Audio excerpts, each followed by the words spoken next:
umurnya sudah tua, badannya habis. Itu membuktikan dia adalah pecandu.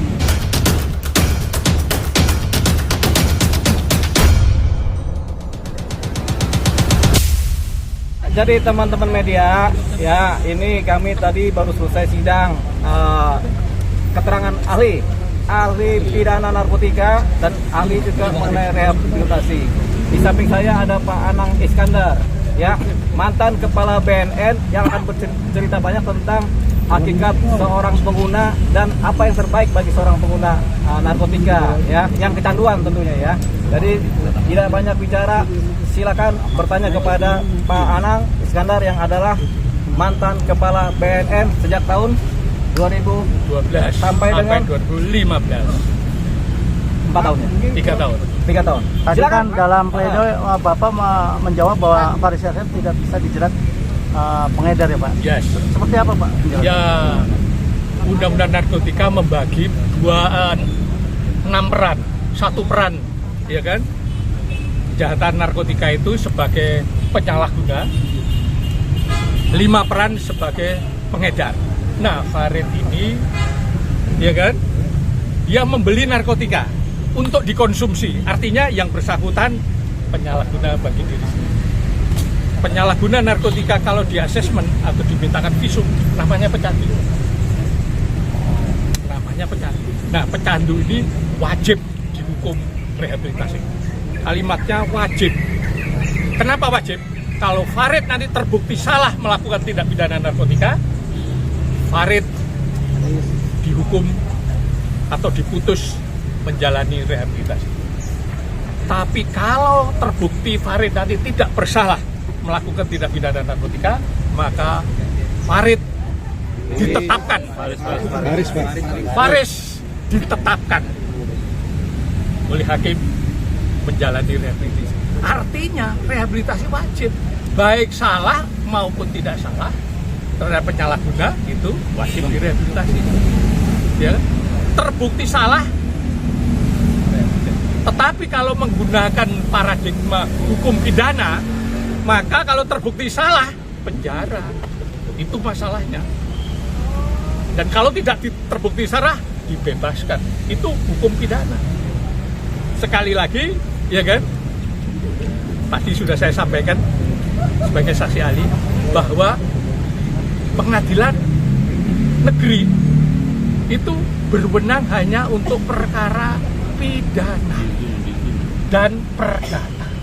Sedangkan perkara narkotika tidak ada kewenangan pengadilan negeri karena undang-undang narkotika sumber hukumnya adalah konvensi internasional yang mengatur masalah narkotika sebagai obat. Ingat loh ya, narkotika sebagai obat. Penanggulangannya secara kesehatan dan secara pidana. Nah, terhadap penyalahguna seperti Farid itu harus dilakukan pendekatan kesehatan, direhabilitasi. Saya kasihan, umurnya sudah tua, badannya habis. Itu membuktikan dia adalah pecandu. Dia tidak mikir makan, yang dipikir adalah bagaimana caranya secara rutin mengkonsumsi narkotika supaya dia tidak sakau. Karena narkotika itu obat. Kalau sakau dikasih narkotika, dia akan normal kembali.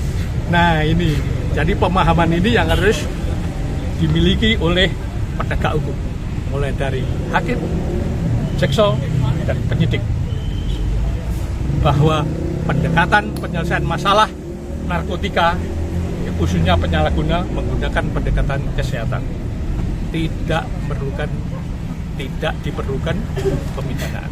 Kalau dipidana, negara itu rugi kobol-kobol.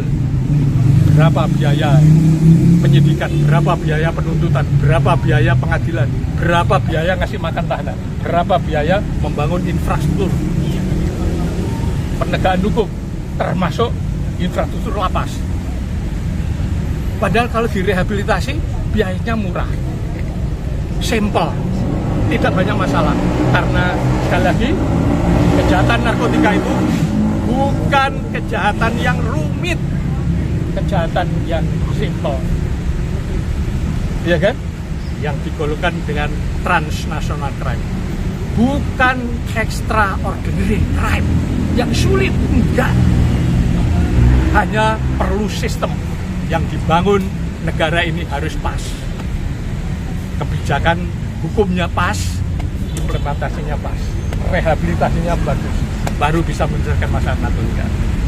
Oke? Sebelum lanjutan pertanyaan, ini cuman hanya mau menginformasikan bahwa kehadiran ahli atau Pak Anang Iskandar ini dalam kasus Mas Faris ini adalah benar sebagai ahli dengan posisi netral. Agar supaya teman-teman media mungkin tadi melihat tanggapan dari jaksa penuntut umum tidak ada pertanyaan sama sekali.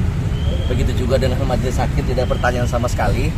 Karena mungkin dipikir ini adalah mungkin subjektif karena dihadirkan oleh tim penasihat hukum, oleh terdakwa. Tapi ini adalah objektif, kenetralan. Bahkan beliau datang kemari itu adalah kesukarelaan. Karena sebagai pengamat narkotik, melihat sayang aja Mas Faris ini sebagai pencandu harus dihukum oleh negara seperti ini, seperti itu. Ya, itu harus digaris bawahi. Terima kasih teman-teman media. Lanjut pertanyaannya. Ya, celah hukumnya gimana Bang?